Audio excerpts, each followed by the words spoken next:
Welcome to Dial M for Films. In the last episode of the year, we are chatting all things Delhi crime, a seven-part series based on the six-day manhunt for the six culprits that followed the heinous gang rape in Delhi in 2012. Produced by Ivanhoe Pictures, Golden Caravan, and directed, written, and created by Richie Mehta, Delhi Crime World premiered at the Sundance Film Festival in 2019, where it was acquired by Netflix. It released on the platform in March of the same year. Delhi Crime brought home the International Emmy for Best Drama Series. More than the awards, the series propelled conversations and brought into focus discussions around systemic fault lines, class, caste, patriarchy, misogyny, and gender. Pulling in the one-man army who worked for 6 long years to tell a story none of us should forget, writer, director, and creator of Delhi Crime, Richie Mehta, welcome to Dial M for Films and thank you for making the time. Oh, it's my pleasure, Smriti. Thank you. First of all, congratulations, Richie. Thank you. Thank you. I want to begin by asking you, I want to dial back to 2013. You'd written a script on Nirbhaya. In connection with this script, you went to meet Neeraj Kumar, the commissioner of Delhi Police at that time. This is 6 months after the incident. This meeting with him became the beginning of your Delhi crime journey. He handed you this 370-page verdict, that came out. Neeraj is also credited as the story consultant on the show. What happened at that meeting? I had gone to meet him about something else. I had a script which was inspired by some of the feelings I had about the crime. I'm sure, we all did it. As people in the arts community, all you can do is communicate your feelings at some point when you feel something so strong, especially when they're conflicting feelings. So I went to meet him just to ask him questions about police procedure on this other script, which was not at all about Nirbhaya. It was just about some of the feelings I had. And then during that meeting, he basically said, beta, forget about this story you're doing. I have something better for you. And he had seen my other films, so he knew what I was up to. He knew the kinds of work I was doing. And then he handed me the verdict. He said, I think you should make a film about this. And that's when I said, I don't think anyone should make a film about this. I wouldn't even know where to start. And I'm not sure the world is ready for it, and nor is it appropriate. But he said, listen, why don't you read this verdict? It's just come out. It goes into detail, the investigation that my team underwent to catch these culprits. And it goes into the whole case, the details of the case that most people don't really know. And then if you want to meet some of the officers, I'll introduce you and you figure out your own way into this if you think there's a story there. So he really left it open for me and was very, very sensitive about my feelings about it. And so just from a human being standpoint, this was still plaguing us, this crime. We were still thinking about it every day. Everyone I knew, and even in the media. And so I just wanted to learn more about this. And I went back and I read this document. It took me about a couple of weeks to read it. And I was so intrigued because there were so many, I can go into this now if you want me to keep going. I was so intrigued because the details of that verdict. If you read any verdict from a judge, the judge is trying to put together the story of what happened. And that story begins from the crime, reportedly, in terms of the point of view of the first person who discovered it, which was this PCR constable, and I show him in the first scene. From that point on, it's all about how did information come to be known? Who figured it out and how did they figure it out? And is that information accurate? That's what the judge is trying to determine, which is what we're trying to determine. What the judge's goal was the same as the public's goal in this circumstance. Because not only is it about identifying who did it, it's also about identifying where these people are, what they're doing. Did they say why they did it? All these things were somewhere in this document, not in extreme detail, but enough that the story was made sense. And that to me was very intriguing. And there were holes in the story. There were certain points where it just said informant reveals this and police discovered this. That's when I said I want to meet these cops because there's more information that's missing, especially the key questions. Why did they do it? Richie, after you read the verdict, after you got intrigued and you were convinced that you at least want to try this, particular path of putting together a timeline, Mhm, you started meeting a lot of people, and you also met Chaya, who Vartika is based on, mhm. and you made the verdict your Bible, and then when you started to piece everything together, you came up with a 70 pager, of um, all the notes that you prepared. But the landscape was very different in 2013, 2014 when you started work on this. House of Cards had just, released on Netflix. Mhm. Series were mostly made for television, Yeah. and Delhi Crime was still a film in your head. Yeah. How did it flip to a series? Because that's a pretty radical decision to take. I mean, there's a lot of stages to that question. Um, so the document you identified, that was a compilation of my understanding of the timeline, compiling the information from the verdict as to those 5 6 days after the crime, as well as what the police officers had told me. I kept meeting them, getting to know them more, and then they would give me information. And oftentimes on various incidents and moments, there was two or three officers who I had met who had differing points of view, not in terms of the result of the incident, but in terms of how that unfolded. And little details, and mostly just personal perspectives. Like you and I would have a different feeling about a certain incident. So I started compiling all these different points of view into a timeline, and that became the Bible document. Day one, this happened. Day two, this happened. At 10 o'clock, this happened. 11, this happened. And I would also have sources for that. And and if it wasn't the Bible, it was these people. So when I had that, I looked at it and said, if this should be anything, um, then um, I don't think it'll fit in a film. And there was still, and that's a very loaded statement because it took me a couple of years to get to that point, where I decided I think this is worth doing. And there was a moment where that happened, which I can talk about later, because I part of my evaluation at each stage was, should this even exist? At each stage, I would meet an officer, I would get to know them, Chaya especially. The more I got to know them, the more I really fell for these people. I thought they were incredible. These particular people and these particular women I was meeting were so extraordinary. I'd never met anyone like them. Um, and then I started to realize the point of view of this story, if there is one to be told, it must be their point of view. It must be the women's point of view on this crime against a woman. And it must be the point of view of the women trying to solve it. That's a service level. There's more to it than that. But it was so big. I could see that if this was a film, it would be a 6 or 7 or 8 hour film and didn't make any sense. And I didn't necessarily want to make an 8 hour film that went to one or two festivals maybe and then disappears forever. If this is going to be something I invest my time into and energy for years, it had to be something that was accessible. And then I got lucky. That's when I met somebody who became a dear friend of mine, David Levine at HBO in the US. And he was somebody who was overseeing some of the biggest shows at the time. Game of Thrones, Boardwalk Empire, True Detective was, he was a real, he understood story, he understood structure, he understood research, he understood the difference between a film and a series. And I'd met him about something else, just like all my meetings. I meet about something else and then I get diverted. And that pitch didn't go very well. And he said, "What else are you working on?" And I said, "I have this film I'm researching about this heinous crime in Delhi." And I described it to him. And he said, "Hey, would you do that as a series?" I said, "Would you do it as a series?" And he said, "Well, I'd like to see it. I'd like to see what it reads like." And I said, "I don't know how to write series, but I have this research and I have this timeline and this story, which is essentially an 8 hour film." He goes, "Oh, I can help you with that."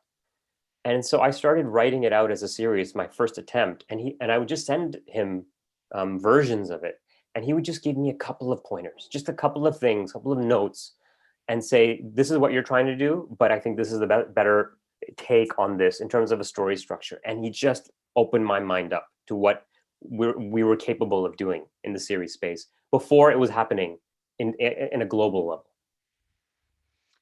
Richie, but at that point of time, you didn't know where you were going, right? I mean, No. you were doing this blind. It was a Hmm. exploration for you as well as a creator, Yes. right? Yes. And this whole process of writing this and going to David for inputs was about a year, right? Between Yeah, 2014, probably more than that. more than that. But yeah, about a year and a half of the process of going back and forth with David on various things. Yeah. And then emerged a 170-page Bible with detailed episode and character breakdowns, right? Yes. This Yes. entire breakdown, this entire exercise that you did with David eventually gave you the screenplay of the series. That's right. Now, eventually, HBO did not make this Hmm. because at that point of time, they felt that they were not ready to invest in a non English project Correct. because you were very convinced about the fact that you wanted this to be multilingual and Yes. primarily in Hindustani, which is the language that we speak. Yeah. So, what did you do then when David said that, this is, you worked on this is fab, but we can't do this?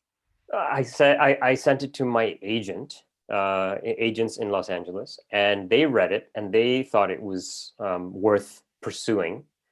So they then connected me with a potential financier slash producer, somebody who they had worked with previously. It was a new company. It was a guy named David Stern who was running this, and they sent him the Bible without me even knowing. And then came back to me and said, "Hey, this guy David wants to help finance your project, at least finance the pilot script." And I said, "Who is this guy?" And then they connected me. We started speaking. He was based in New York. Very, very nice man and very smart guy, and producing some amazing work. He had done BBC's The Howard's End remake, a couple of other really high-end projects. And so we just started chatting, getting to know each other. And I said, "I think this guy understands what I'm trying to do, and he believes in what I'm trying to do. Let's give it a shot. Nobody else wants it." So I signed the rights to him, and he financed the writing of the pilot. So the first screenplay based on my Bible. And I started writing that, and he would give me great notes along the way. That was the first step, and then it gets more sorted. How did Golden Caravan and Ivanhoe come into the picture? And did you, while you were doing this, while you were trying to get financiers on board to actually fund your project, was there never an effort to go to different platforms to kind of figure whether they would like to come on board? Because most of the platforms, I mean, they have different points of entry that they take to projects, but they also like to come in earlier, Yeah, right, to develop it along with the sure. creative. But that's now. We're talking Yeah. about now, the spring of 2016 when this happened. I just finished India in a Day, this project here, and that's when I made a deal with David Stern. We started working on it, and I can't remember how many months that was working on the pilot script. After we finished that, we went and pitched it. I went and pitched to some platforms because before that, no platforms were really looking for series. This was now just starting to happen in the early 2016, where all the platforms globally were getting into content, even Hindi language content, for example. Um, and so I went and pitched it. David pitched it in the US side. I pitched it here and in India, and nobody wanted it. They just said, "Sorry, it's too controversial. We're not interested." I'm not even sure they read it. Um, but it was very clear that nobody was interested at that stage. And then at that stage, I thought it was dead in the water. We didn't really know where to go. And then I had an offhand conversation with Pooja Kohli and Apurva Bakshi. And it was Purva first. I had this chat, and I said, and we were old friends, and they had distributed a couple of my films, Siddharth and Amal. Um, so I trusted them, and I just said offhand, it was actually I think it was a Ficky Frames conference um, of 2016 or 17. I remember, but I mentioned to Apurva that I had this Bible about this case. I thought it was dead in the water, and I was just going to leave it for now and figure it out some other time maybe. She asked if she could read it. I sent it. She read it that night. She told me she threw up after she read it, and she had spoken to Pooja, and they came to me and said that come hell or high water, they're going to make sure this project exists. And that was such an inspirational moment for me, because these are Indian women who grew up in Delhi. Um, to me, they are the most critical audience for this and the most important audience for this project. Um, And when that happened, I connected them with David Stern, and David connected them with also his other partners and kind of financiers of his company. And they formed Golden Caravan, an entity, which then came to finance this project, at least the first stage of it, half of it. And when all this was happening, you still didn't have a platform No, that was going to say that, okay, if you produce this, we are going to put this on. correct. No, there was no platform at that stage. And again, I think there were conversations Golden Caravan were having. There were these other producers, Florence Sloan, Jeff Sagansky, Aaron Kaplan. They had all come together with Pooja Anupurva, and they were basically having these conversations with platforms. Platforms are still not interested. They thought it was too controversial. And then we all connected with Ivanhoe, which is Sydney Kimmel Entertainment now, Ivanhoe Pictures. And that was via Killian Kerwin and John Panotti. And Golden Caravan and Ivanhoe decided to come together and finance this 50-50 and create basically the show on a very high risk. And to me, to this day, I'm really quite amazed that, because there was a risk, but they knew my work, they knew what I was capable of at that stage, and I'd left nothing to the imagination and the writing. So they took a huge financial gamble, because nobody in the world that I know of was outright financing a show, especially when all the platforms had said sorry. They were convinced that when it was done, it would sell. Richie, now I want to come to the creative process of putting this together. I think it was important to talk about the logistics and the finance of it, simply because of the fact that it is such a unusual thing to happen, that a series of this magnitude and this scale got produced without a platform, actually coming in to back it. And we'll talk about that. But what are the creative challenges of putting together a narrative that is based on a real incident and is deeply sensitive? That's a very strange question for me, because when you remove the pressure of making the show, whatever the creative challenges are on a script stage, I think I solved them before I really brought on anybody. So all of this was done at a stage where I could parachute out of the project and nobody would be none the wiser. Nobody knew even I was doing it. So as a result, I had a real personal safety net, that if I failed in the writing stage, the stakes were very low. As a result, I didn't feel that pressure early on to get it right from a societal standpoint. I just felt the pressure to justify its existence to myself. So as a result, all the challenges you're talking about, it's hard for me to really answer that, because I didn't have any precedents to go on.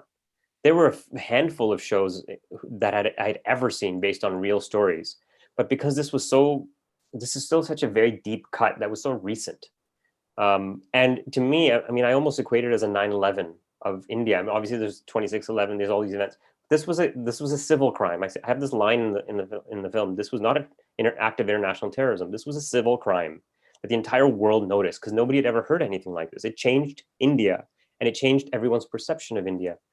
So that pressure to get it right, to me, stemmed from, if I'm going to do a narrative, fictionalized dramatization of this, the dramatic high points of the series must not be fabricated. I cannot make up more drama than already exists, nor can I do it for exploitation. Those are the two big pillars I had. The exploitation was the biggest, of course. Go ahead. So let me talk about, your point of entry as a storyteller when you were writing this, in the process of writing this and exploring this narrative. What was your point of entry emotionally into the series? What was your lens as a storyteller? Is that the first step that one has to take when one begins to write? And does that evolve as one goes along? Yeah, I think it is absolutely the first step. The question is, why do you want to make? Well, why should it exist, or why do you want to make it? For me, when I would sit with these cops, when I would meet these officers, and as you know, if you're meeting, as anyone watching knows, you're meeting an official at a high position, and let's say the meeting is 1 hour, you could end up sitting for 4 or 5, 6, 7 hours in the office just to get their attention, because they have other things, and they don't kick you out of the office when other people come in for the business at hand that they have. So I would sit and observe as much as I would discuss with them. And those observations, I mean, I couldn't believe what I was seeing. The lights going out in the station, and this is the wealthiest locality in all of India. Lights going out in the station. Vasant Vihar station. Yeah, it wasn't the Vihar station, or even other stations. I went to many stations to meet, because the cops had been dispersed at that stage. So it basically South Delhi area. Um, uh, or sitting along with the PCR, going on some PCR with some PCR vans for their duty, and understanding what a day looks like, trying to track down the traffic constable. The guy the first character, Ram Pratap, who finds these people, he had been transferred to traffic. So even tracking this guy down and then finally having a conversation with him. And when he came in, he was so tired, and obviously he didn't want to meet me. He didn't care. He just wanted to go home. But his shift had been 17 hours or something like that. It takes him 3 hours to commute in, 3 hours to go out. I mean, all these things kept compounding as I would observe these officers, and I realized this is where the story is. When a lady constable would tell me that she felt pressure from her husband to go home and cook for him that night, but she had just found a 2-year-old in the dumpster that morning, which she had to deal with. That's when I started scratching my head, saying, I don't think people know this. I don't, and part of the anger after that crime was really pointed towards the police officers, and I had the same anger. But then I realized I don't think a story's ever been told from their point of view, from a human point of view, because they're human beings. And if we say to them, you need to protect us from these demons running around the streets, we have to understand what we're actually endowing them with, and what are their psychological takeaways. That started to be my entry point. And I mean, you know me, I'm an optimist. So ultimately, I kept saying to myself, what's the point of doing something like this if it's so grim? Especially when other documentaries had come out about it, which were also very, very disturbing. And it all came to me, it all came down to one moment when the first time I asked a police officer, after he told me the worst thing. He had told me an incident. I had met him in Nehru Place at near a police station near there. And I asked him, I can't remember the question. I asked him a question about some police procedure. And he goes, let me give you an example. Last Tuesday, we found a prostitute face down in the ditch in Nehru Place, naked, murdered. After that, and I said, whoa, what? And he said, yeah, that's part of the story. That's not the point. I said, what you just described to me is Jack the Ripper, and would be the front page in London or in New York or in LA for 6 months, what you just described to me. And he goes, that's a Tuesday here. And I said, after that, I said, do you still believe in people, human beings? And are you optimistic about them? And he goes, oh, yeah. And then he told me the stats, which I have in the film, that 17 million people at the time in Delhi. Now it's about 21 million, and 80,000 police officers. 45% are on traffic duty, which leaves 55% of the 80,000 to do preventive policing. They statistically cannot stop a crime from happening, which means the only thing keeping the peace are the people themselves. And when he said that, and then I asked cop officers after that, and they all said the same thing. They said, oh, yeah, we believe in people. We see the worst bad apples, but it's a small percentage. Everyone else wants to make the world work. And that's when I realized this is it. This is my way in, because this is what I believe. And if I can start with the crime and somehow end on this type of sentiment, then it's worth doing. That was my way in. Yeah, you make that very clear in the first episode, because every character that is introduced, you painstakingly you've done that. There is a small graphic that comes on that gives information about their years of service, what they've done, and also the kind of challenges that they have. For example, Ram Pratap um, doesn't have time to get medicine for his wife. Or the station, I mean, they've just, Bhupinder has just caught a terrorist, but what he has to deal with is electricity bills and a telephone not working. Or Vimla is the investigating officer on this case, but she's, warming up chapatis on a heater. Yeah. Right. I can't make those details up. When the real Vimla told me that, I said, what are you talking about? She said, those heaters? And she described to me with the heaters, and then said this is what she was doing. I said, are you kidding me? You were doing that during this manhunt when the entire world was watching you guys? She says, yeah, of course. It was cold. What else are you going to do? And I couldn't believe it. Also, what I mean, these are the things that, everybody is noticed about the series. Also, that getting a forensics team, which is Mm, considered basic, yeah. is such an event Yes. in the series for this, that they actually have to really somehow pull strings to get a forensics team. And Vimla actually says it to the officer who's got the forensics team that, Yeah. 15 साल हो गए, Mm, लेकिन forensics team नहीं देखी, और मेरे कहने से, those are the subtle that's touches. right. Her being a woman officer, and she says मेरे कहने से तो चपरासी भी नहीं आएगा. That's right. That's But and again, this is why I wanted to do the series. When this information would come to me, and it would be given by accident. At one point, one of the officers said, "Yeah, I think it was Chaya who said, yeah, when we got the forensics, when finally the forensics showed up after I made some calls, I said, what do you mean you made some calls? Don't they come anyway?" She said, no, beta, you don't know how it works. And she told me, and I said, I understand that most of my understanding of police work comes from Western TV shows and films, but I thought this was even basics here. And I think everyone I know in India would assume the same thing. And she said, no, I had to call in favors. We all had to call in favors to get them. And even then, there's this whole, I think I have this little side thing of in the bus, they resist. in the bus they Nikle resist, sir? and then this guy comes in and he gets Yeah, he gets the tools from the back of his car. that's right. I And can't he make that just stuff up. opens that.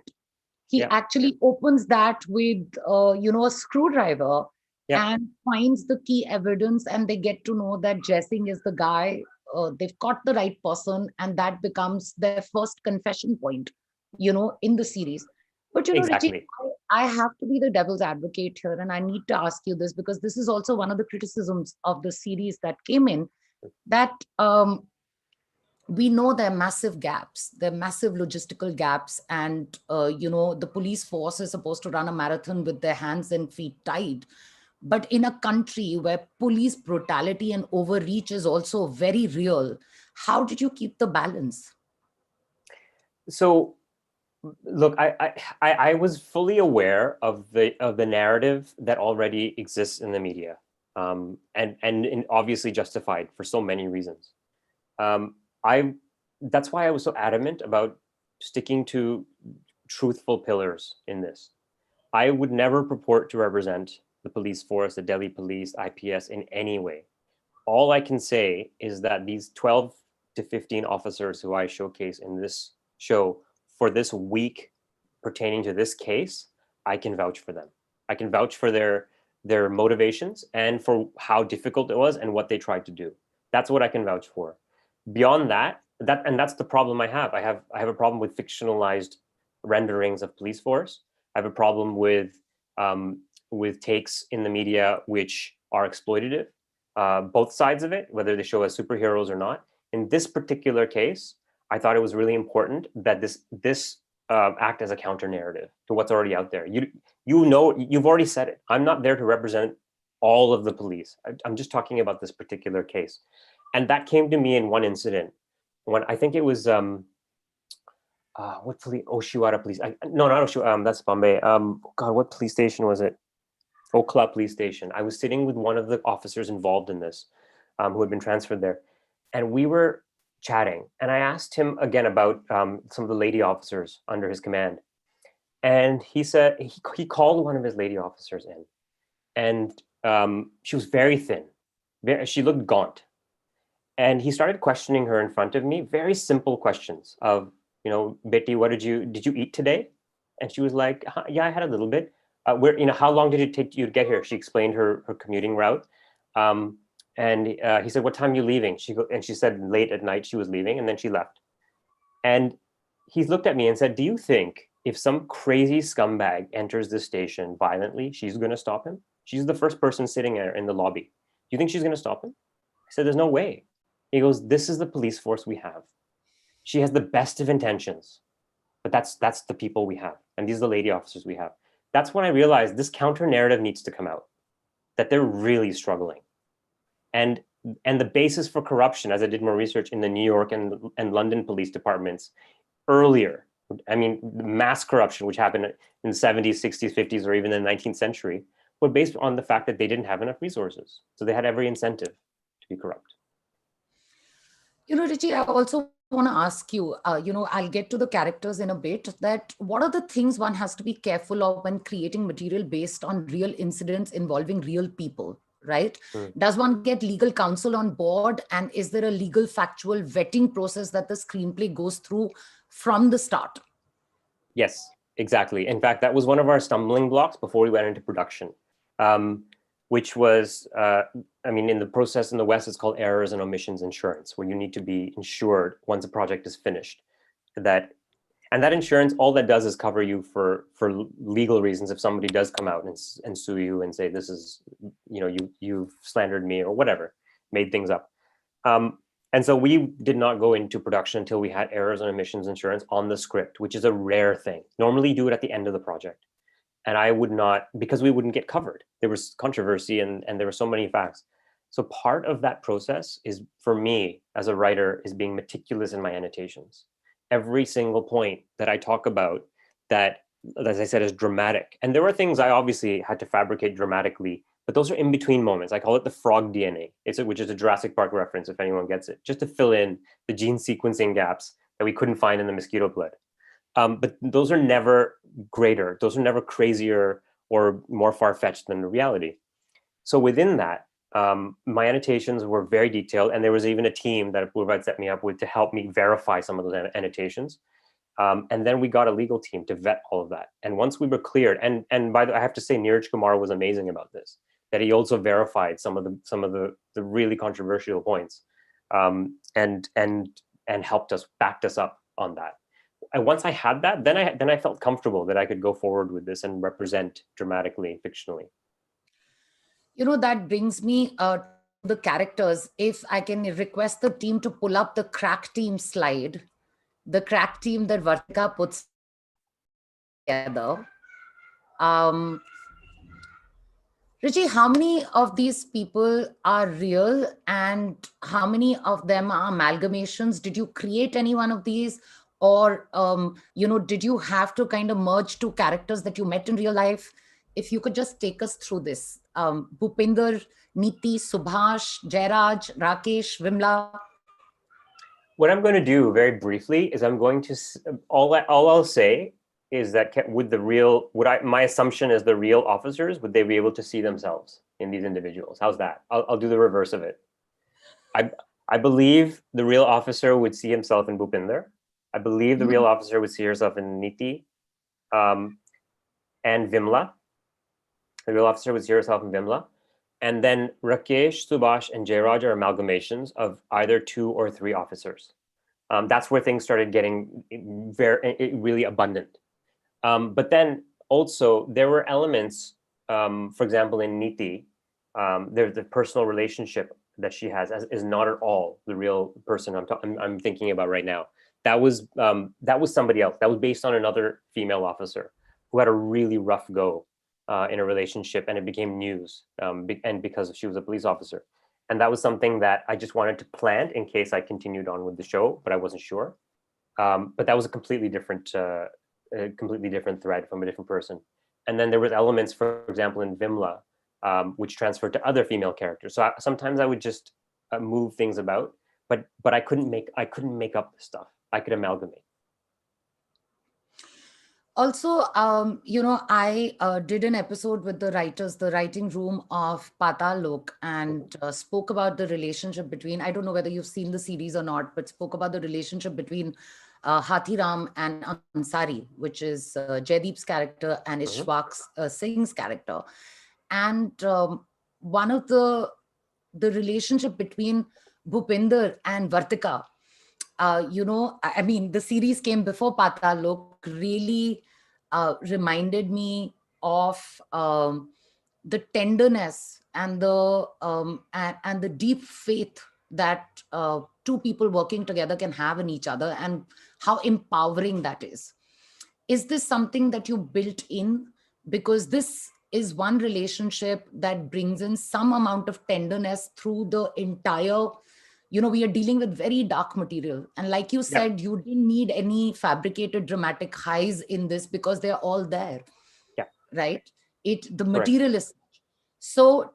Speak to us a little bit about this relationship between these two officers. Sure. Now, again, the respect that they had for each other, the amount of time they've spent together.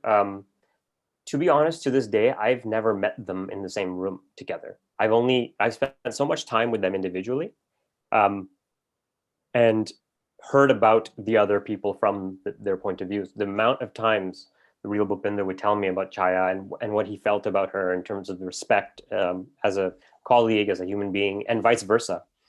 Um, and then also what other people would tell me about them, because these are people who are not necessarily used to expressing themselves emotionally, especially to someone like me. They might do it to somebody in the inner circle, but I doubt that even in the character in Bhupinder's case, he's not the type of person that expresses himself emotionally. So it would just be a lot of my observations and inferences. This is what I believe the substance of their relationship was. I did fabricate that hug at the end, because Thank you for that. I had to. I'm just like, I need this hug. It's a coach moment that we did not get in Chak De. So Yeah. I always feel bad about that. So, thank you for that hug. Yeah. That hug was, it felt like that Game of Thrones hug between Jon Snow and Sansa Stark that Yeah. comes. After the reunition. Yeah. No, Yeah. I felt I needed it, and so I put that there. But I also don't feel that it was necessarily out of place. Yes. With the challenges they were facing at the end of the road, I'm sure there was some. And I know, for example, they did have ice cream at India Gate. So these types of details I would find. Um, I believe that I represented it, as accurately as I could, but also the emotional thrust of it. I also felt it would for sure become the backbone of the whole show. It had to be, and it obviously platonic in every way. Yes. Richie, the other thing I wanted to ask you was that in episode one, it becomes very clear that these officers have seen heinous crimes, very brutal crimes. There are references to a broken bottle, a crime with a broken bottle, twice or thrice in the series. Mhm. But Vartika, when she puts together the crack team and they're standing outside the hospital, one of the officers says that, "Ma'am, ye to dekha hai humne, isme kya hai? Isme itna different kya hai?" And she says, "But this is insanity." Do you think, as a creator, do you think that this might have been done differently, the investigation, or this might have been done, was it done the way it was done because there was a woman at the helm of this? I believe so. That's one of my deep feelings about this. That I believe that because, Chaya was called, in the middle of the night and came in, and because of the human being that she is, that this is what happened. This is how it unfolded. Very much so. You've said in a lot of your interviews that you were very certain that you wanted to do right by the people who trusted you and shared their stories with you. Mm. How do you balance doing right by people and your story, your perspective? Because they might not always match. People might not be happy with what your perspective is. Um, it that's a tricky question. I would never willingly or knowingly cross a line that would break a trust of somebody who had trusted me. I made a lot of promises on this, mostly to the lady officers, um, to the family as well of the victim. Um, and those were my holy grails. And those were promises made along the way. Even, and especially the big one was to Chaya, because she really trusted me. And I said, I will not, allow this project to get out of my hands. I won't allow it to become something that I don't intend. And my intention is to try and make your job easier in life, because I trust you, and you have trusted me. So I'm going to try and, do right by what you have given me. And I stuck to that. And those are not necessarily easy promises to make, but because I didn't have experience in series at the time, I didn't know that they were so gargantuan. I had done independent films, and if I make a promise, I can stick to that. I can see that film to the end. It's 90 minutes, know what that means. This one, I didn't think it would be Herculean, and it ended up being that.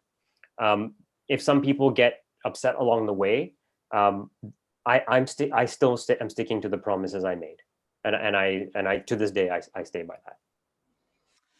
Richie, what is also very interesting is the two clear stands that you take in the series. I'll come to the first one and then I'll go to the second one. The first Mhm. one was that, I mean, do you believe that the role of the media and the widespread protest that happened um, was almost something that came in the way of the work that the police was doing, because you've not looked at that very kindly in the series? I've looked at it from a very specific perspective, because the other side of that perspective, this is where the Chandni character came in, because Chandni is a fabricated character, amalgamation of from another officer's child who I put that into Chaya's lap, into Vartika's lap.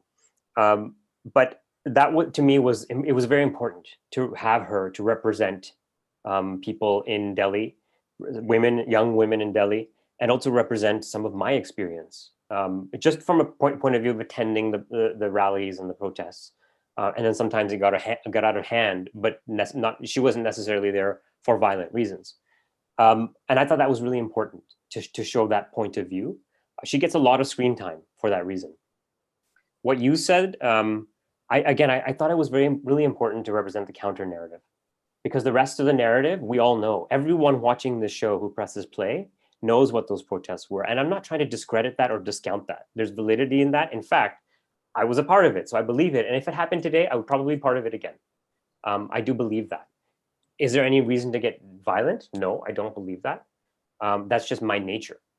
But I thought it was important to show the other side of it. I would never want to take away from the validity of it, but we're talking about very specifically these officers. And I also chose the Niti character for a reason, because that was based on a real person.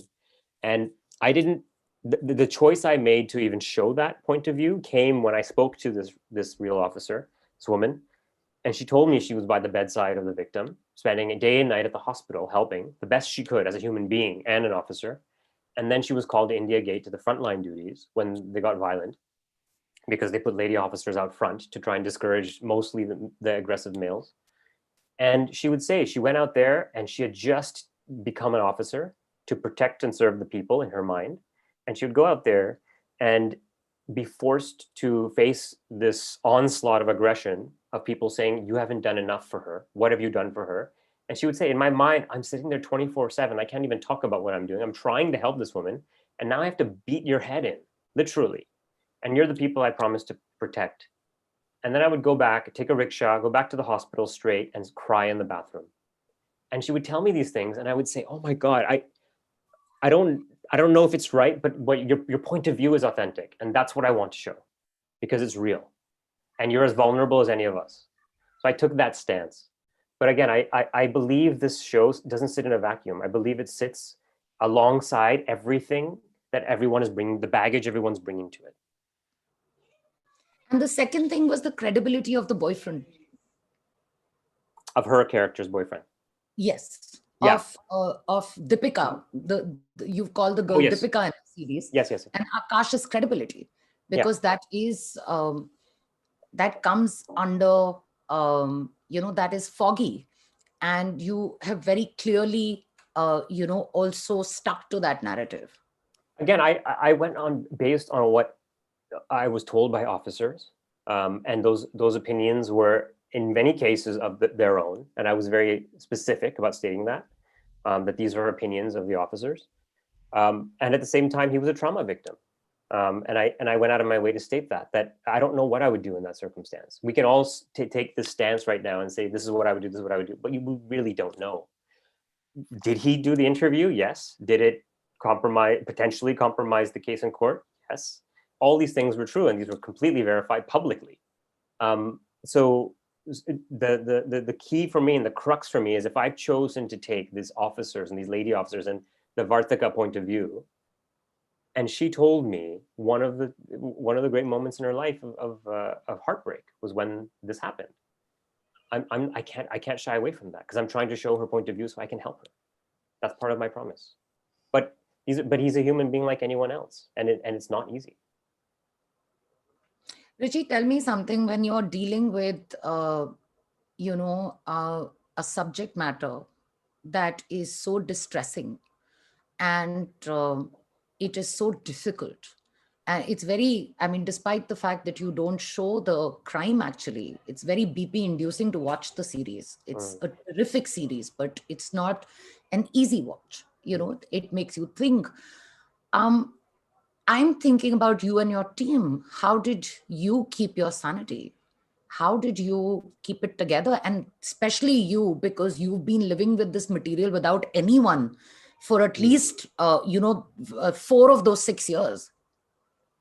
Um, you know, went to attended a talk. I was very lucky to attend a talk that the great Roberto Benigni gave, and we know Benigni. He's like crazy, you know, energy and blah blah blah, and he said something very wise. He said, if you're directing a project, um, you can't be that guy who's crazy on the street and being driven all by emotions, because films are a very scientific process, and you have to be very methodical about it. And this is coming from him, the guy we know to be this. Um, and so you have to hone in on that message and be really, really specific about what you're trying to do and the manner, your mannerisms, very serious work. Um, but when you initially find the subject, you can be as crazy as you want. You just have to hone that down. And that happened with me. Part of my discovery of the validity of the project, whether I should even do it, part of that was based on, um, how am I feeling about this? What is it making me go through? I remember when the first time I read the medical report, which I wrote verbatim in the show, which you hear, I was devastated. I was out for a month. I was depressed, completely depressed, having read the details of it, which was also in the court documents.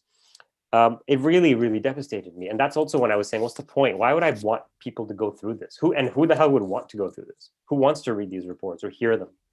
Um, and then as I discovered my way out, it also got me out of this deep sadness, because then I realized, oh my God, there are so many people fighting this. There are these women out there fighting this for me. I should look at them as well and see the positive, even though it's very complicated. When it came to, so I got through it. The process of writing got me through it. And then each person, like when Apurva told me what she reacted to, and people would come on board, it almost became these therapy sessions. We would discuss these things with each other. And it was extremely empowering for me to go forward. And then when we went to production, a lot of the cast and crew would have issues along the way and really emotional moments. But for me, I had gone through it. So in a way, I became like, I get it. You know, take the time you need, or I'm there. You want to lean on me, lean on me. I've gone through this. I've gone through all the crap. I've gone through every moment that this is going to do. And now I'm in the scientific mode of executing it. But you are still in that place because you just came on board. I understand that. So we were kind of there for each other. I mean, Johan, this cinematographer, who's a genius, was adamant about us having a moment of silence the first time we shot in the ditch, in Mahipalpur outside the airport, because that was the spot. And so we got there, and for me, a part of me was like, okay, let's go. You know, we have to execute this, and it's cold and awful, and let's get out of here quickly. And he's like, can we please have a moment? And the whole crew took a moment of silence, and it was the right thing to do. But certainly for me, I had already done that the first time I came here 5 years earlier to scout this place. You know, I'm going to ask you two last questions before I open the house out for questions, because there are lots of people waiting to ask you questions, Mm-hmm. Richie. For a person who wants to make series now, right? You had a very unusual journey. I know there was a huge risk, um, to finance this and do this without a platform. But what were your key learnings? What do you think people who intend to write series right now, who are attempting that, step by step, what should they do while they're writing it, in terms of pitching it, in terms of going to platforms? I did a session with Shrishti Behel Arya of Netflix, last week. And she also spoke about the material. When you're pitching it, you need to have the material in some kind of readiness, for it to be pitched. But I want to know from you that this has been a long and very gratifying journey. What do you think creators need to do when they are writing series and when they go out to pitch it, both logistically and creatively? So you said the word creators. So I'm just assuming that these are the people who have conceived of the project and own it. And there's the legal side of owning it, or the IP side, which is if it's yours, you created it, it's yours. There's also owning it in your heart, in terms of it's just sprung out of a need that I have to tell the story. Now, I can't really give advice for people because it's predicated on what your financial situation is. I've gone out of my way in my life to keep my life very simple. Very, like, I don't have an automobile. I have a bicycle. We live in a tiny place. We walk everywhere we need to walk. My wife and I have very low overhead, and that's by design.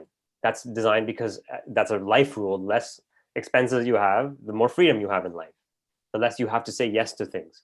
That translates directly to how I approach this. I can't answer for other people. I can say how I approach it. And I will say, for me, the key learning from this show, in terms of this question, is if I'm conceiving of a show that I really care about, I will not go to present it to anybody until I have determined the heart of the show, until I have probably written my Bible, which is anywhere from 100 to 200 pages. And I've gone through that whole process of evaluating its validity and reason to exist. Now, can you subsidize yourself during that time? I make sure I do, because of my very simple overhead. So if it takes me 6 months or a year or 2 years, I very quietly work on that. I might even do other things on the side just to get by, but I will not sell that prematurely. If I don't know the heart of it, it's vulnerable to other people to change that and alter it, even by the smallest suggestions that I'm not sure about. If you go somewhere and try to get it financed, they will take the rights for it. They will take the rights away from you in exchange for paying you to continue it or buy it from you. If you're ready for that, go for it. That's money for you. If you're not, and you want to see this thing through, you need to work on it in a vacuum. That's very important. And that's how I conceive of my shows. Even the stuff I'm working on now, I have multiple offers for very interesting series, which I've declined most of them, if not all, because I'm just focused on continuing this process of developing projects. When I know exactly what they are, I'll go out to the market. When I have a little bit of leverage, it's like striking oil in your backyard. That's how I look at it. And my last question, Richie, is that what did you hope Delhi Crime would do? And did it do that? I'm not sure what I hoped, but it's done more than that. I really don't know, because there was no precedent. I wasn't working with the precedents. Nobody had. I don't know anyone who had written. I looked at the series Bible for The Wire. David was very kind to show me that, and that was a great procedural show about all kinds of aspects of society. Was it 170 pages? No. I mean, I kind of went beyond that in detail. There was no precedence for what I was trying to do. In my mind, at least, there was influences, huge influences I had. Of course, I drew from all over the place, but there was no precedence in the manner and in this market that I was trying to. The producers, again, took a huge risk. There was no precedence for that risk. They just responded to the material. So I don't know what my expectations are. I just know that when we went to production, finally, when they said, let's go, I said, my expectation is, and my hope is that I can stick to these promises. That's all I'm going to do, is stick to these promises and see me through to the other end. And there will not be even 1% generation loss between the final product and what my hope is, bringing all these other artists at that time together. Thank you so much, Richie. There are lots of questions coming your way. Can I request all the participants to put on their cameras, please? Richie, get ready to see a lot of lovely people and a lot of lovely faces. Can I request for Aksh Calvin's audio to be unmuted, please? Hi. Am I audible? Go for it. So great talk, guys. I feel very fortunate to go first. Richie, I have to tell you that your show has created the pathway for the upcoming creators to show content which is driven more from reality based. So, and congratulations for whatever you've done for the writing community. So really, thank you for that. Now going on to my question is that when you were plotting a show which is with so many characters, okay, so how did you did put some light on how you went about with the structure, but I wanna get some plotting tools in terms of techniques on how did you uh, plot the characters and the structure, a. And I'm going to be greedy and I'm going to ask you another question, which is it easy it is very easy to dramatize what you just said, that you have to dramatize for producers, or because currently I'm developing something and I have that anxiety that once I sell it, I won't be able to like give it the, like I won't have the creative rights on that.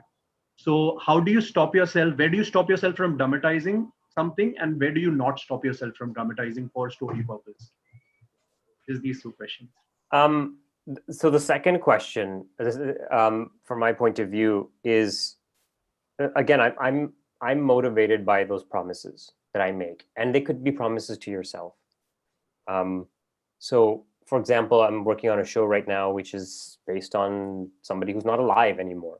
So I've made a promise to the spirit of that, of what I believe that person is, or the people around an incident are, and I will stick to that no matter what. And each person I bring along, if they want to come along, whether they're producers or financiers or a platform or whatever, I have a conversation with them in those terms, where I say, this is the holy grail that I'm working towards, the Bible that I'm working with. There's the Bible document of the story, but this is really what I'm working towards. This is the promise of it. This is what I believe it must be, and it must not deviate from that. And if you agree to this, then we can go on this journey. That's the basic requirement. I mean, they also have to. There's all kinds of other requirements, of course. The basic is that. So I will never cross that line, ever cross that line if I make that promise, because I won't be able to sleep at night. Hell, I don't sleep at night if a subtitle is off. So if that promise is off, I'll be plagued for the rest of my life. So I hold that, and that's why I say you don't show it to other people until you know what the heart of the show is, because to me the heart of the show is connected to that promise, even if it's a promise you make to yourself. Once you know what that is, and that's not something that, even if I realize what that is, I don't pitch it the next day. I need to sit on that for a few months, make sure that I didn't get that wrong. Once I know that that is the intention of it, that's my intention of it, then nobody can take that away from you. You can give it away by accident. Nobody can actually take it away from you. That's the second. What was the first one again? Can we unmute Aksh, please?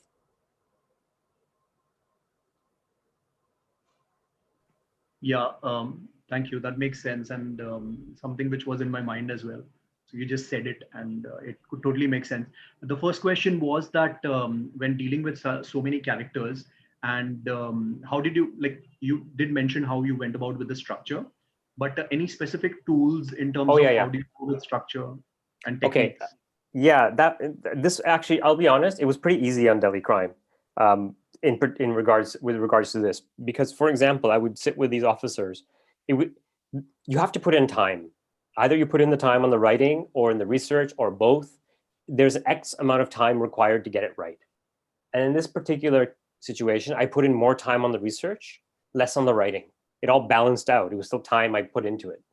But for example, if I was sitting with an officer and they told me a story about, I mean, you name it, crossing the river, or a story of apprehending a terrorist, or in particular going in and interrogating this one brother, the other brother, who was totally innocent of all this, that whole interrogation incident. They would tell me these stories, and as they would unfold, I would say, oh my God, that's a scene. Oh my God, that's a scene. That's a scene. I can see these scenes forming in my head.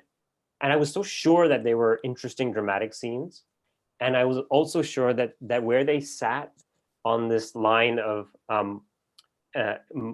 ethics of police behavior is gray.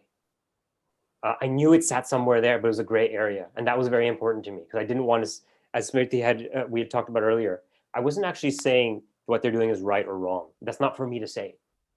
All I can do is present the best to my ability what I believe happened. And they would tell me these incidents, and I knew these were sequences. I mean, obviously the interrogation was a sequence. When I spoke to these cops and they kept telling me these incidents around that main interrogation of the first suspect, I knew that would be a 35-minute scene minimum, which also then defined to me, this is not a film. That's very good. Whoever brought that up, very clever. I knew that this was not a film. I couldn't spend 1/3 of the film in this interrogation moment. It would have to be part of a bigger exercise. So the reality of these interactions I had started defining the characters and the structure. Thank you. Before I go to other participants, there are also people on YouTube that have joined us, and actor Shayoni Gupta, who's with us right now. Yay. Hi, Shayoni. She has a question and a compliment for you, Richie. She said, Richie, you are one of the nicest and most generous people I have come across. How do you direct non-actors and actors for the same scene? Oh, that's very interesting. My barometer for whether a scene works is very instinctive from a performance point of view. Of if I hear this, I'm hearing the actors speak and I'm watching them. Are they moving and acting plausibly, as if I was in that real police station and I heard somebody saying this, I wouldn't even think twice to look at them. It would be part of the background. So for example, we shot in a real police station for 16 days, and that was a functional police station. And they were kind enough to give us basically the third floor.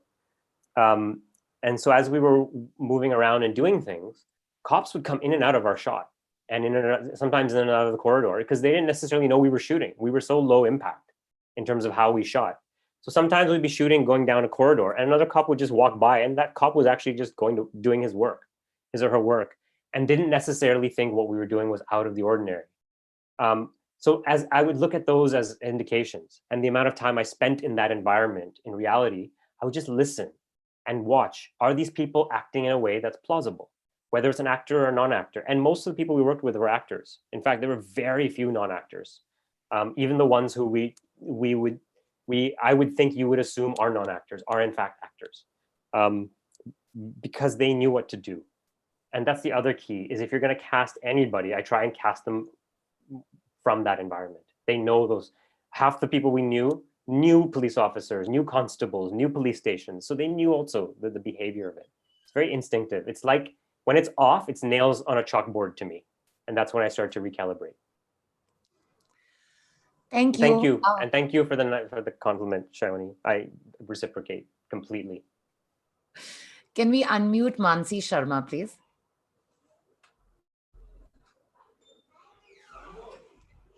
Hey, Mansi, Hi. go for it. Hi, can you hear me? Yes. Hi, Richie. Firstly, I just want to say how grateful I am for artists like yourself who have the empathy to portray such a perspective that may not be so popular, but is so important. My question to you is, the camera in the series kind of acts like a character of its own, and it almost is like, the viewer's perspective. Was that intentional? And very quickly, one more question. How do you manage to leave the viewer feeling, haunted in some ways, but not hopeless? How do you, prevent that sense of despair that could follow after such a dark and gruesome series? And also, I'm a huge fan. Thank you. Okay, so the first one, the camera, it was absolutely intentional. That was by design, how we did it. That the camera would be basically would be the viewer in the room. The viewer would walk in the room, it would sit down with the characters, would leave with the characters, it would eavesdrop. Every shot was on the shoulder of our cinematographer, Johan / camera operator. So everything was on his shoulder. We never used a Steadicam. The only time we used a tripod, we used a tripod once for the last shot of the entire series, looking at the 6 people hanging on the tree, the 6 dummies. The only tripod shot of the whole show. And I was very specific about that. And Johan was also very specific that we would stage each scene as if, because that's how I discovered the story. I would be in those environments and I would sit with them. I would be that third person at the table. I witnessed one cop interrogate a terrorist, And I didn't even know he was a terrorist because they were having chai together and having a friendly conversation. And afterward, the guy left, and the cop said to me, "Do you know who that was?" I said, "No, what? Who? Your friend?" He goes, "No, that was a convicted terrorist. I was actually getting information on another case." I said, "I was sitting with him?" He said, "Yeah, that's how we do. Sometimes they're happy to talk. We don't have to do anything." I was that guy sitting as the third person at the table. So I said, that's probably the most appropriate way for you to come into the story the same way I did.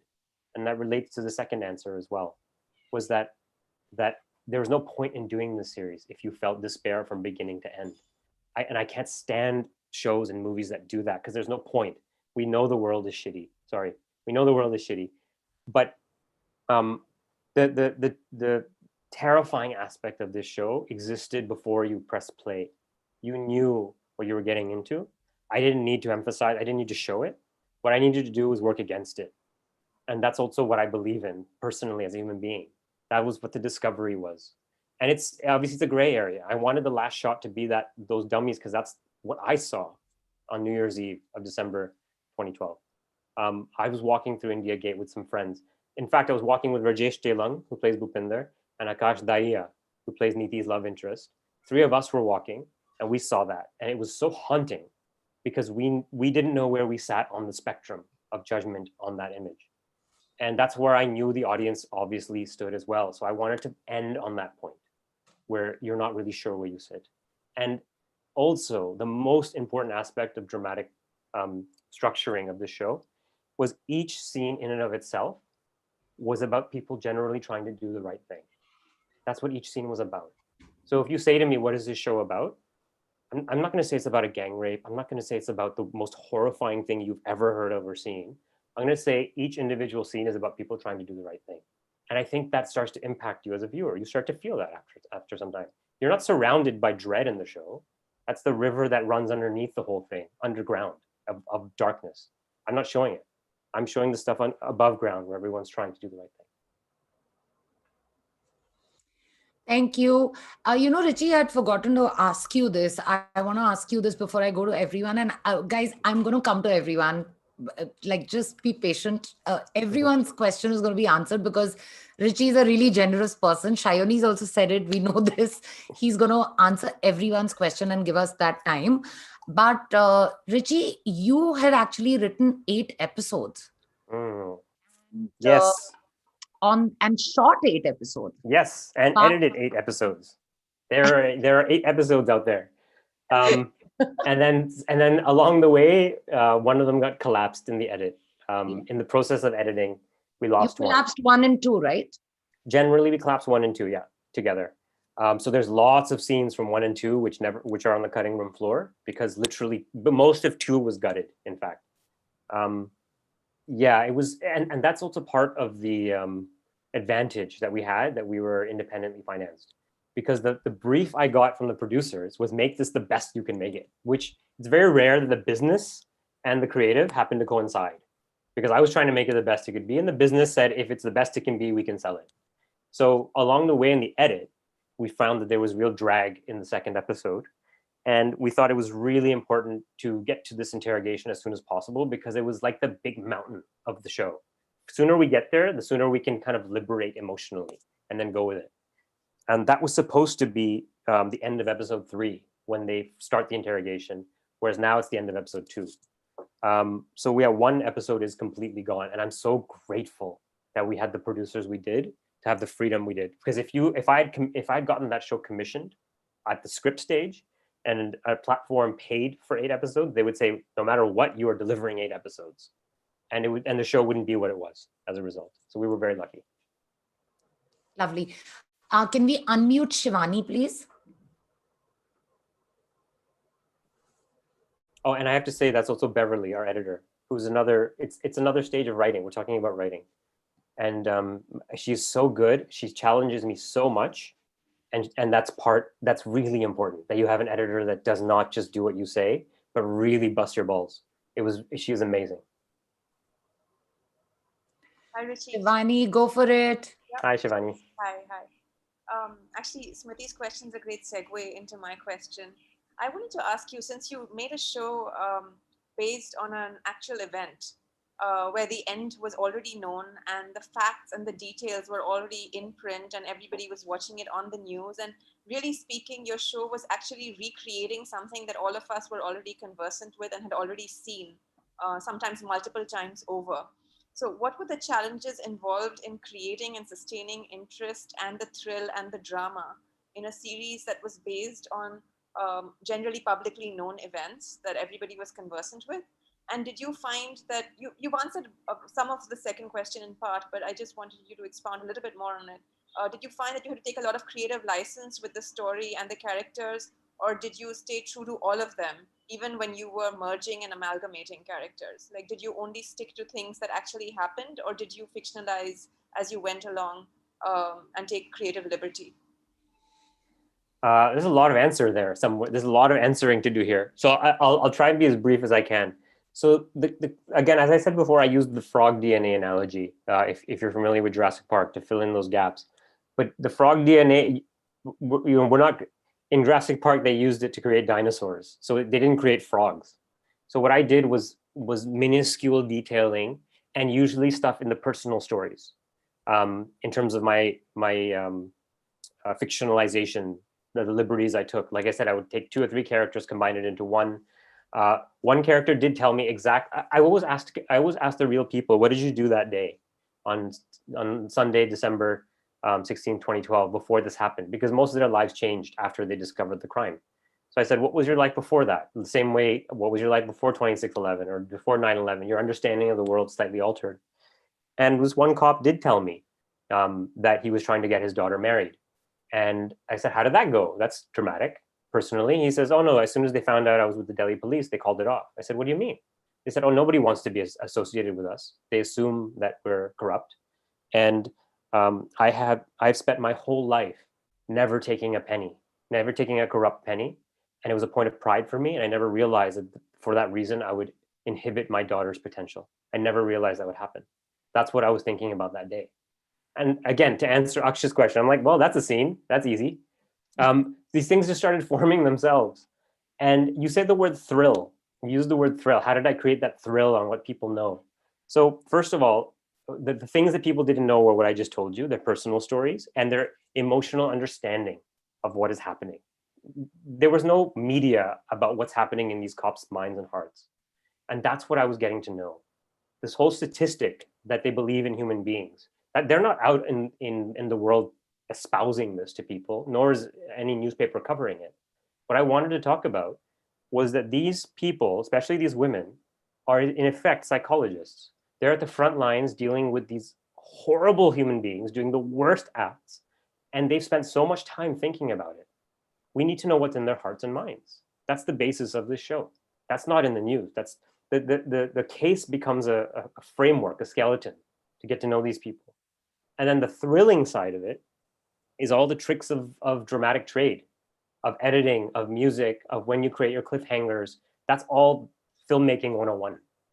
We could have edited the show very differently and made it very slow and boring. But we decided in the edit that the more thrilling it is, and the more it moves and propels forward, the better we can get audiences to invest in the idea that I want, which is what I just said, get into the hearts and minds of these people. So that's all related. I hope I answered your questions somewhere in there. Did I answer the second question? I think I did. I hope I did. I think you did. Otherwise, Shivani will just write to me and we can figure this out. Can we unmute Nasreen Muni Kabir, please?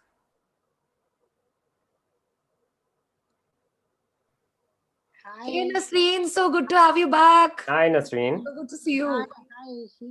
Basically, I wanted to keep my question brief, but was curious to know how much of the speech or the diction of the real police officers influenced your dialogue writing. And because the international community of TV watchers are so reluctant about subtitling, how did you make yours so seamless that they did not create a distance from the characters or the narrative? Ooh, that's a really very good question. So Sanyukta Chawla, she's an amazing dialogue writer, and she had done the Hindi dialogue translations at the last stage, and she worked miracles to make sure their voice was reflected. Having said that, because obviously I wrote the whole thing in English. About 30% of the show is in English because a lot of these officers would speak English, or as we know, in mid-sentence, they switch like we all do. And I was so adamant about making sure that that was there. So obviously I wrote the whole thing in English, and Sanyukta was wonderful about making sure the dialect, she's from that environment too in Delhi, so she knew exactly what to do to translate what I requested of her, which was not to change a word of what I had written, so that the final script that I have is identical to the subtitle. So if you were to read the subtitles, that's exactly what I wrote. And obviously there's an infinite amount of possibilities in what you hear versus what you read. And Sanyukta was wonderful about catching that. And also I know what these cops sound like and what they did, and I'm still fluent in the language. I just don't know what words to get that are the most appropriate. And I did the subtitles myself. It was, I would just swear, it drove me insane. But I did every subtitle myself on that show. And it was the thing I was working on even until, what was it, March 21st or 22nd it came out. An hour before it launched on Netflix, I was still working on them.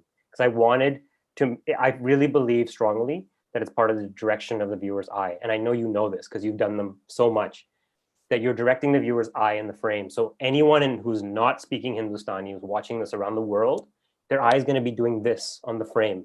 So I was very specific about when the subtitle enters and when it leaves. And Netflix was amazing. They even redesigned their subtitle protocol because I was so adamant about getting things right, rather than it being an automatic.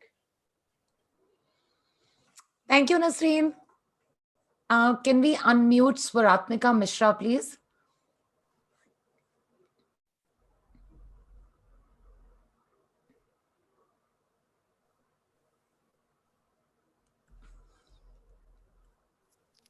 Go for it, Swaratmika. Hi.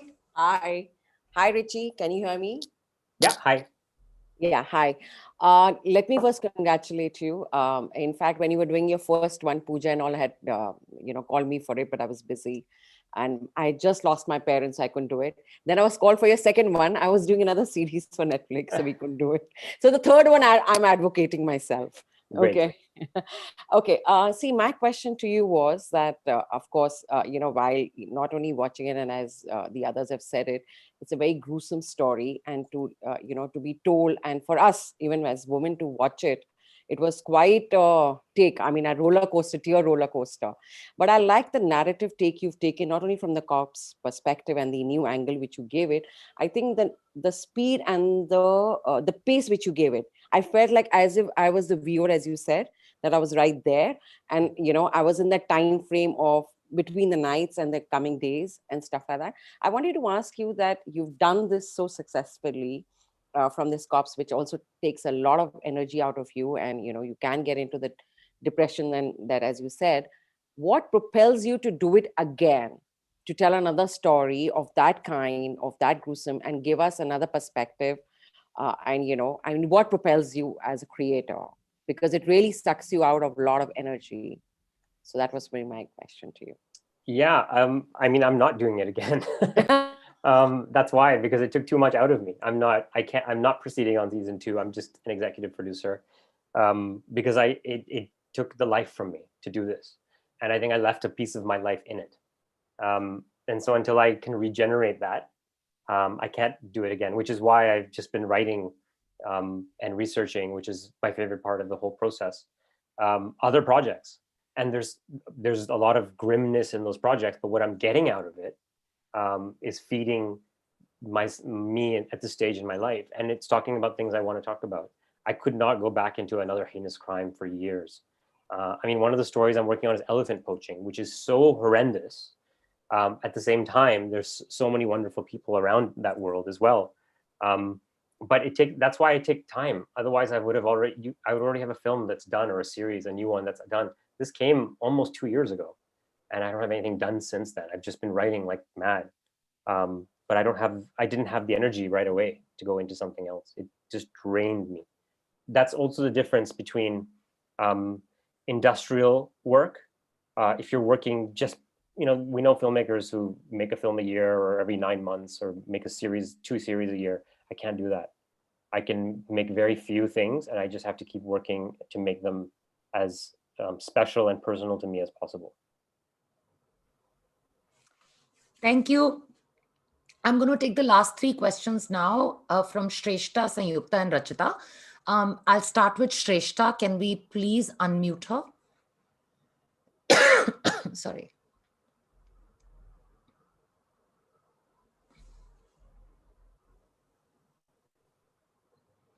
Can we unmute Shrestha, please? There you go. Hi. Okay, just a moment. Okay, hello. Am I audible? Yes. Oh, yes. Hi, Shrestha. How are you? Yeah, hi. So, first of all, congratulations to all of us because I also Yes. happen to be a part of it, yeah, a small part of your show. Yes, I was indeed. there in episode 4, if you remember, the last 5 minutes, Yes, of where course. Of I course. keep on, kind of be after the life of Adil Sensor. Yeah, right. So to file the, Yes, to basically interviewing, get off his interviewing on the post and news. stuff. Yes. Yes. Right, sir. So thank you so very much for making me a part of it, Not first at of all. all. Not at all. Thank you. Now, my question to you is that, there's a lot of pressure upon any filmmaker to, so-called fetch attention and to grab eyeballs as per the producer's demands in general. So, what made, sir, you to smoothly sail above all these and average expectations, so to say, and maintain a firm stance, basically, despite running a huge risk? Like, I clearly remember there were no promotions involved. There was not even a single billboard. And when we like announced it to the people, they were like, okay, is there some kind of a show coming up? Okay, I did not know about this. So, yeah. So, how did you handle all this pressure of, not sensationalizing the content at all in terms of treatment, its execution, and, especially avoiding the rape sequence? And above all, hemming such a grand project, on the hands of a protagonist, a female protagonist, so to say. So, some light if you could throw upon this. By the way, I have to Yeah, say, I have that's to my question to applaud. I have to applaud our casting directors because I just feel like I'm on one of your shows, just like Adil was. You were asking the question the exact same way as you did on the show. Look, I mean, the pressure is obviously there to get the eyeballs and get people to want to watch this. And this is where I also have to really, I have to credit Netflix for so many things. Well, when they came in and purchased it, they responded to it as human beings, not as somebody saying, "Oh, we're going to get eyeballs on this. We're going to make millions off of this. We're going to get new viewers." It wasn't that at all. They literally responded as human beings. The people who made the decision at Netflix were Indian women, and they responded. And it was Indian women who were making the choice to acquire it, and Indian women who were actually running the marketing and promotion campaign, responding as human beings. So, for example, Neha Kaul, who was running the marketing, her and her team, and even Simran Sethi, who acquired this, and Neha Sinha, who acquired this, they told me very much that this can't be on billboards. This can't be a massive promotion campaign that you would see for normal shows. This has to be done in a way where people just either respond to it as human beings and start telling each other about it through word of mouth, or they don't. Because we're not out here to exploit the show, just like I wasn't out here to exploit the content for a series. It was the first time in my life I was witness to this happening, where the intentions of the show, they held all the way through. And when everyone came on board at each stage, they stuck to those intentions because they just felt it. They all found their own way in. If they had come to me and said, "We want to buy this and we want millions of people to see this, and we're going to put this on airplanes and all that kind of," I would have said, "No, that's not what this show is at all." But they didn't do that, and they knew not to, because they responded as human beings. So I was just very lucky that they responded that way. Sundance helped when we showed it at Sundance, because Sundance, the programmers there responded to it as human beings as well, saying, "We just want to show this. We don't know what it's going to go, if it's going to go anywhere. We didn't know." So going forward, it's a real tough one for people, because every decision that's made from a platform generally are made for commercial reasons. And if you're lucky, you encounter those people who say, "No, not this one. I want to do this one because I believe in it." If you don't believe in it as a creator, certainly they're not going to believe in it. Thank you. Can we unmute Sanyukta Joglekar, please?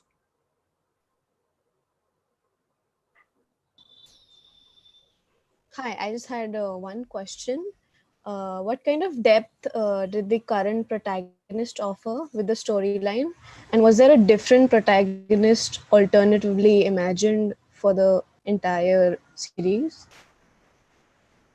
Well, there was never an alternate protagonist envisioned, because every time I met a police officer, for the first few months I was researching this, they would all say, yeah, I can tell you stuff, but you need to meet Chaya.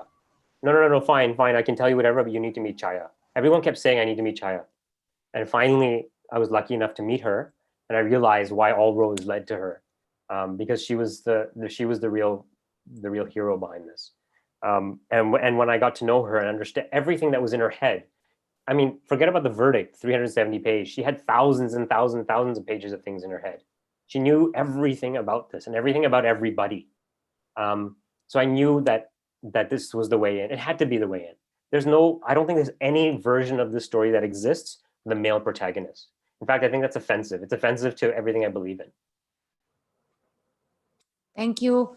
The last question of the session, can we unmute Rachita Mathur, please?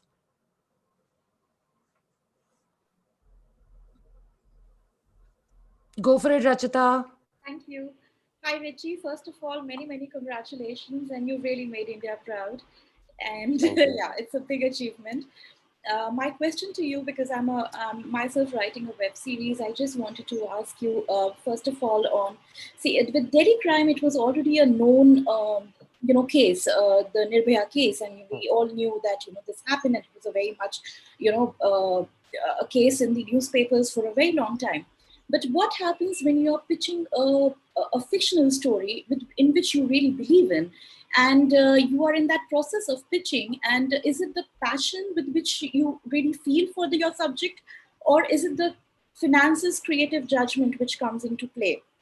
And if you could give me some, tips on really pitching, and what is the process with which, what's your, whole process of dealing when you're in that waiting period where they are giving you the compliment that, it's a good, this thing, but right now maybe a risky subject, or, it's not really the in subject right now.